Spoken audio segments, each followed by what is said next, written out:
পানি বেড়ে যাওয়ার কারণে ফেরি বন্ধ। দেখুন আপনারা, ফেরি বন্ধ আছে, কোনো পাশে ফেরি বন্ধ।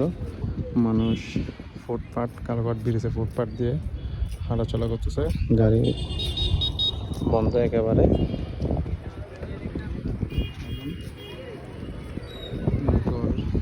সাইকেল এবং সিএনজি দিয়ে মানুষ পারাপার হচ্ছে।